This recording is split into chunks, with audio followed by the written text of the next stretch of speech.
Hey everyone, welcome back. It's Lucid. We're hopping back into our game with Lemuria. It's turn 56, and if you hear background noises like construction going on in the background, I apologize. My neighbor's getting some work done on their house, but I will persevere and record anyway, and I'll try to remove the background noise, but I may fail. Anyway, hopping into the game. We have a message from Utgard. And to catch those of you up, we're fighting Caelum, and we're sieging some of his capital, or some of his forts down. We had some battles last episode. So anyway, message from Utgard. Our borders are now the same as my borders with my enemies, so no troops may move more than welcome a nap. Would you agree to nap 3? So Utgard and I have a nap 3. I sent him a message back saying, yeah, let's nap. I don't want to fight. As much as I don't want to fight Ryla next, I think they're too large to ignore now. And then I say, that said, I think we need to split his attention land and water. What do you think? You can push him back once Agartha's in control.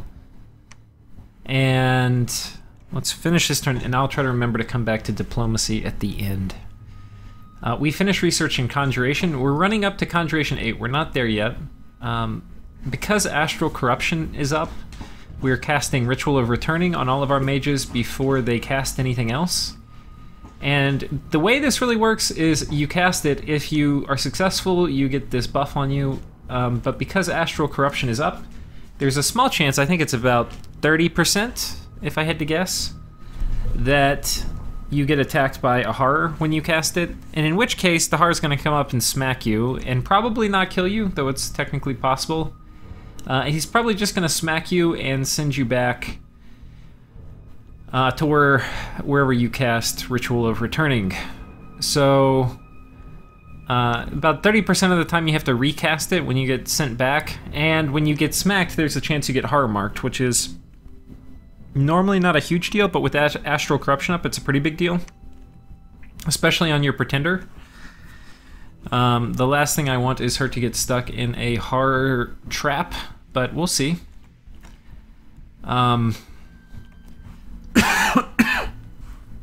Getting a little sick, actually.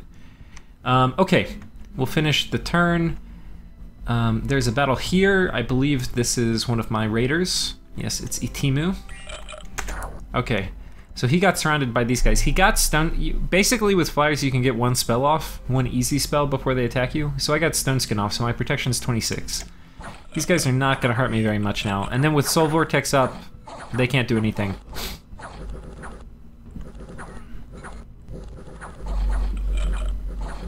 They'll get the occasional lucky hit where they'll do some damage, but not really. The way it works, too, is if you have a script, most of the time it won't execute the script when you're in melee, you'll just attack. But when you do finally execute it, then it's not gonna like skip over your script because you're not executing it. So he still cast all the spells that I had him cast in the order, and then he followed. Basically, they follow the script, it just gets delayed if they're in melee. Well, he chopped everybody up pretty good. I would say that's successful. If we look at it, he killed 39 dudes, which was all PD. Meanwhile, we attack here. I sent 2 guys because these can be a little tough. They're not going to rout from fear.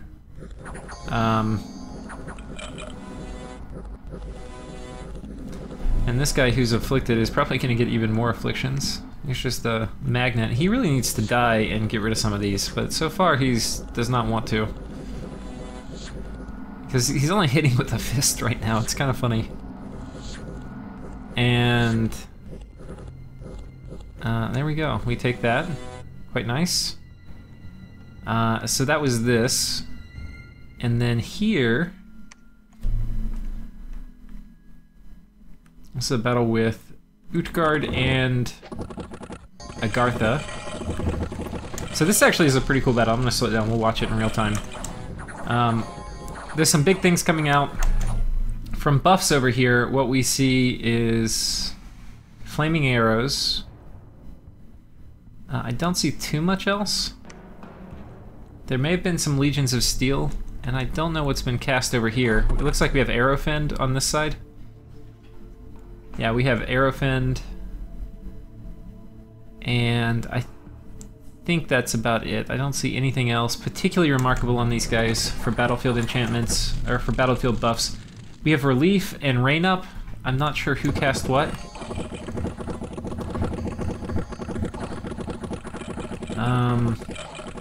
And then the arrows, which would normally be very effective, are not. Okay, we have some Earthquake coming out. I think that is from Agartha, most likely. Earthquake is not really good when you have your own skeletons out. It's gonna kind of do more damage to your skelly spam than it will to the other guy. And I don't... Let's see if he did... No, so he didn't do protection, so he probably killed some guys here with Earthquake. Who cast Earthquake? Ferris. Let's find out.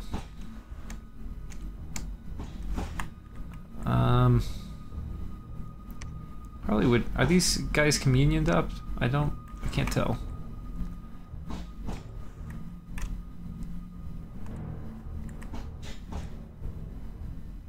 Okay. We've got vampires out too, that's always scary. Is this Ferris? Okay, so this guy is who's casting Earthquake, so pretty smart.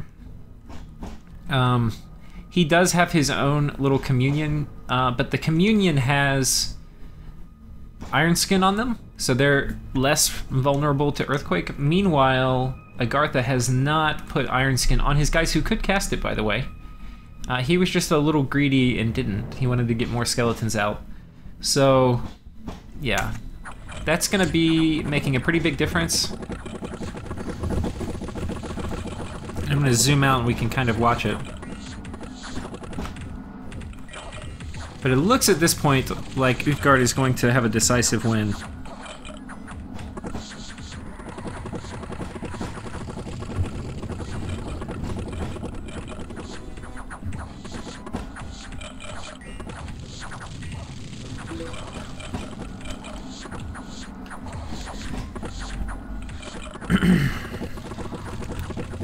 And that's really cool. We've got some Gift of Heaven coming down. And this was a pretty long drawn out battle, but it's not very clear how much attrition Utgard really even suffered.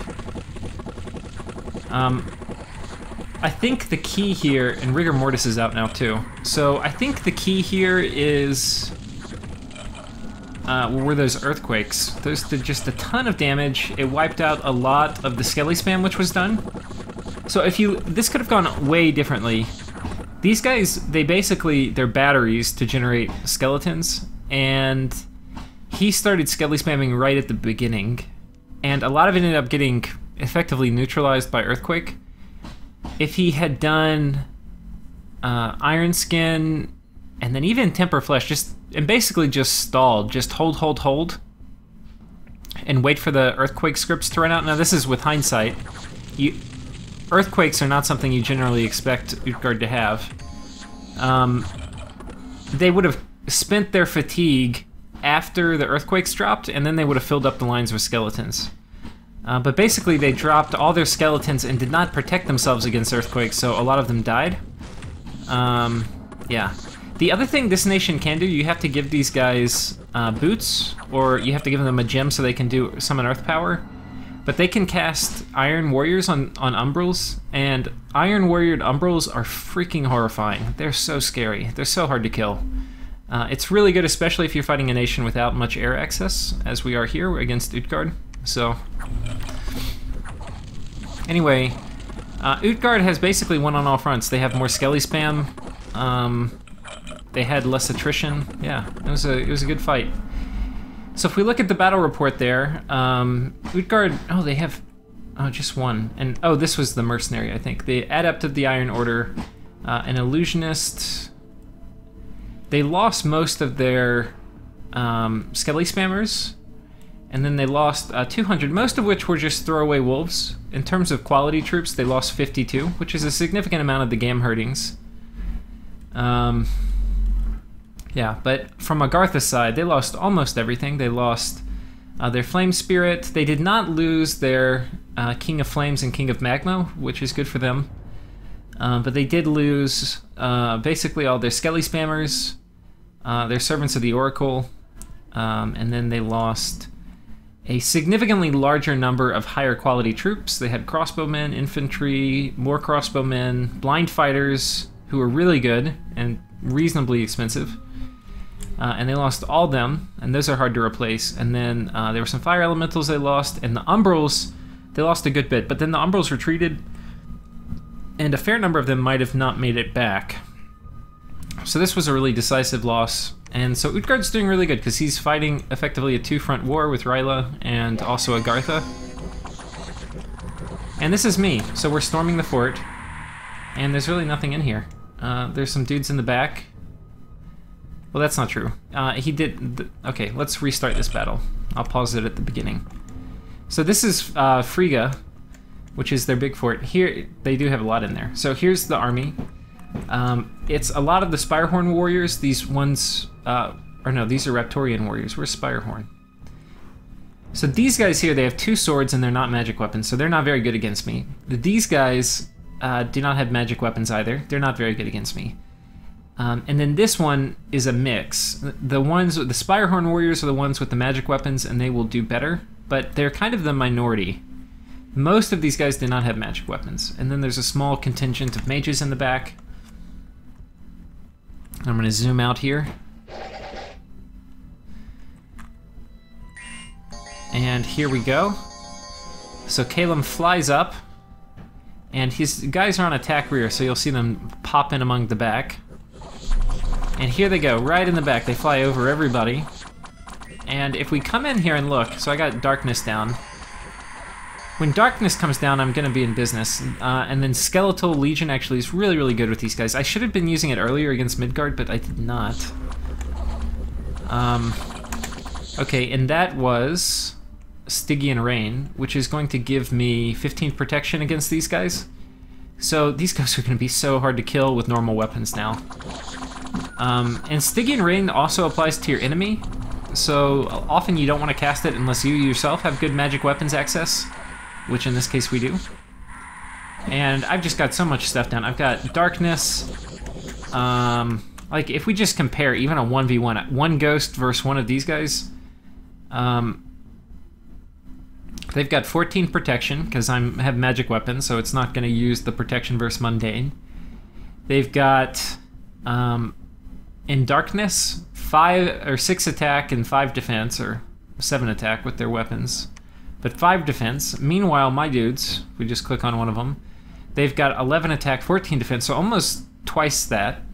And then they have a magic weapon, which is going to do about the same damage. But then they're also ethereal, so a fourth of the hits are going to miss them. I mean, 3/4 of the hits are going to miss them, because most of their weapons are not magic. And then in addition, we have pierce resistance now, and a lot of their weapons are piercing, right? The dagger is piercing, and then the short sword is also partially piercing. I don't know how that interacts, but then a lot of these guys, like the ones with the magic weapons, that are the ones I'm more worried about, they're only piercing. So anyway, we'll cut that damage in half.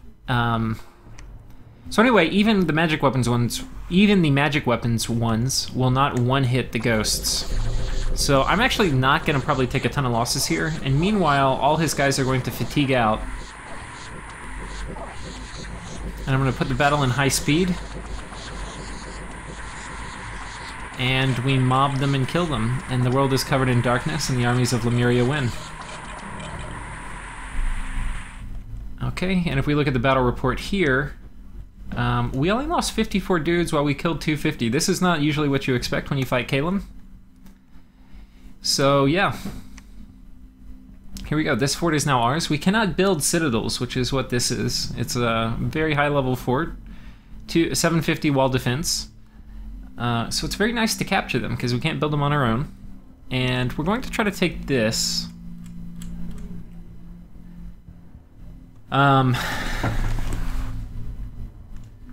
Yeah, I think this isn't quite done. If we look at the,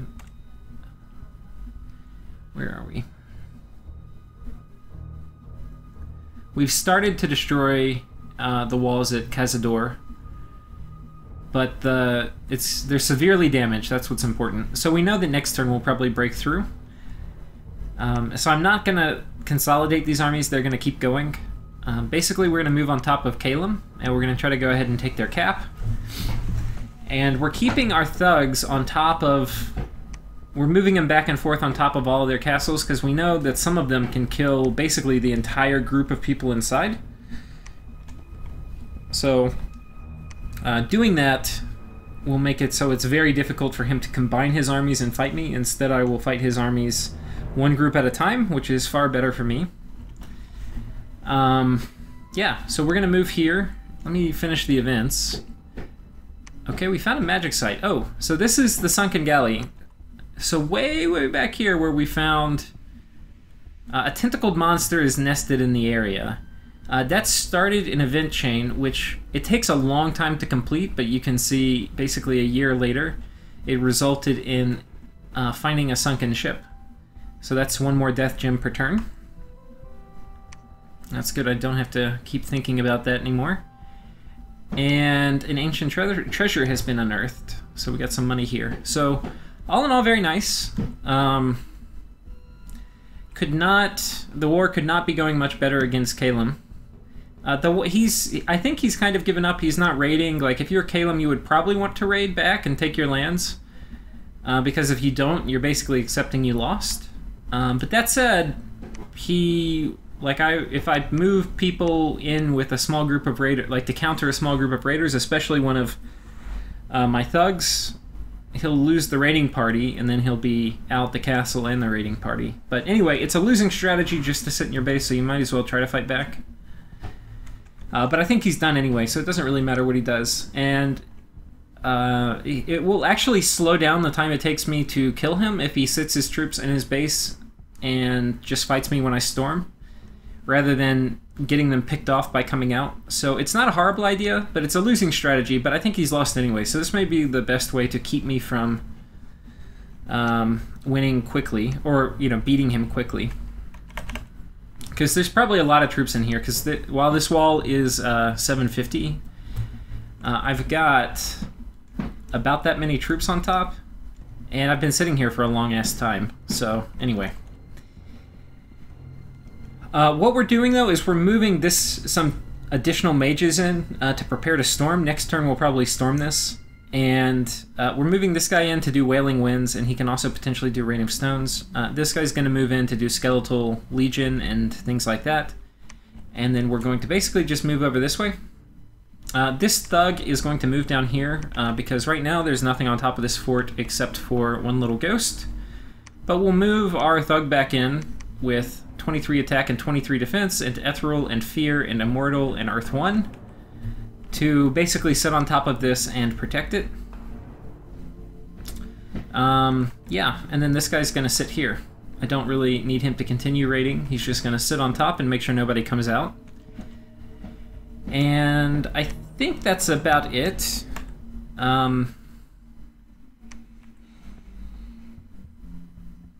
Yeah, some of our Grand Lemurs are returning. Oh, and we are casting Grand Lemur twice, so we're going to get 2 more. Both these guys have Ritual of Returning on them, because they'll probably get attacked by horrors, and this way they won't die, which would be quite nice. This one, I believe... No, none of them have horror marks yet, so that's good. But there's a chance they'll get horror marked if they get attacked by horrors. Anyway, the weapon you're looking for there is Astral Claw. And I think that's it. We're also... did we find it? Yeah. Yeah. We're site searching here with this guy we moved in. We were originally going to move him in so that he could do Voice of Tiamat, which is this spell. And it's going to search for all the elemental paths in a water province, but you have to be underwater and target underwater.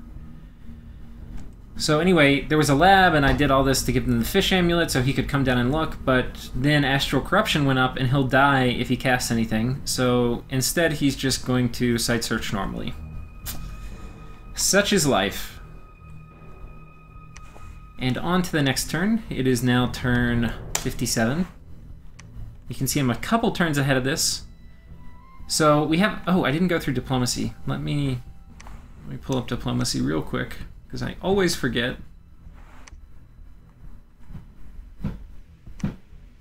So Utgard, I agree to a nap. And then I basically say we're going to split his attention between land and water. And then I'm trying to kind of get a coalition against Ryla. I want to attack them. They're really big. They're probably close to a lot of thrones. And I say that Ryla's taking Caelum spoils. And so as much as I don't want to, I may have to go attack them. And I say he's probably also 30% bigger than the next player. And the player's good, so we should be careful. And then with Agartha, I ask how the war with Utgard's going, saying it seems to be high attrition. And with Ryla, I say, when was our nap expiring? And I think that's it. So on to turn 57. Agartha says, that makes sense. I'm not sure if he's already going for it. I recommend Assassins to Ryla to see if there's anything he can... So basically I sent Agartha saying we need to get Astral Corruption down because it's really bad for him and for me and for Ryla. And then from Midgard he says, it looks like Ryla will be a problem soon.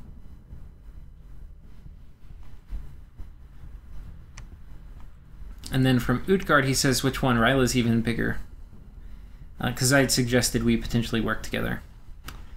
Okay, so we cast Grand Lemur 3 times, and we get attacked by Horrors 3 times. We'll watch these battles real quick.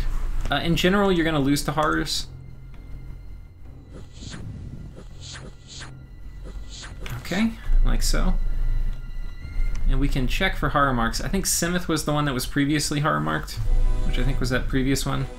Okay, he dies. That's actually a good... Or not dies, he gets teleported back. That's a good way to go. These guys, I think they have... Okay, they don't have Astral Claw, so they cannot horror mark me, which is really the only thing I'm worried about. Okay. Now, she... Okay, she cast Gift of Reason. I forgot. She wasn't doing...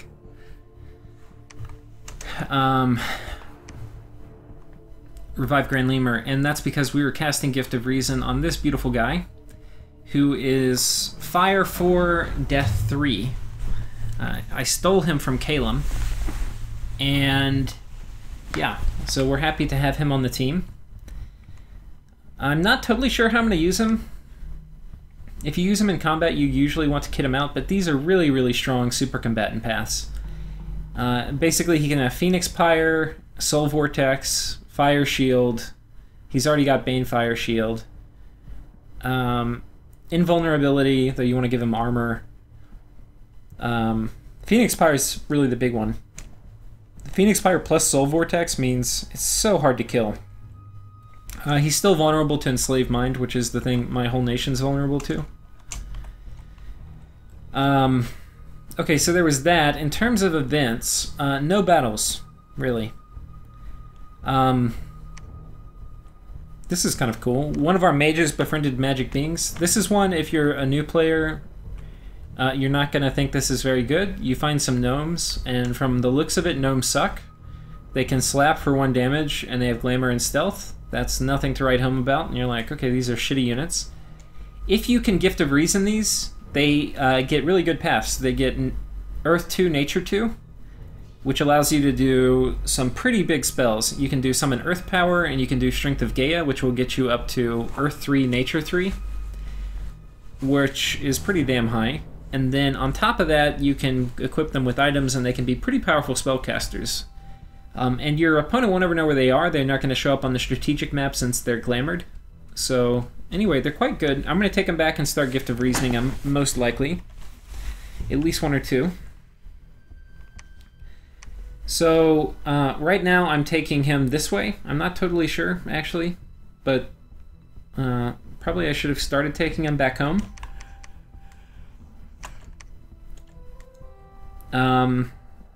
What else? What is this guy doing? Okay, it looks like he's sitting still. I think I might have actually staled this turn. I don't have all my move orders in. Yeah, this fortress is broken. I said to storm it. I think I was going to submit this turn.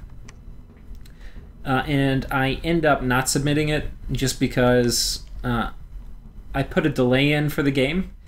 I had some other stuff going on, and I ended up putting postponing the hosting of the turn for the wrong game. And so anyway, I like played out half the turn and then did not finish playing it out. So anyway, ideally I would storm the fort this turn, but I don't. But it's okay, we're still sieging this one down, which is fine.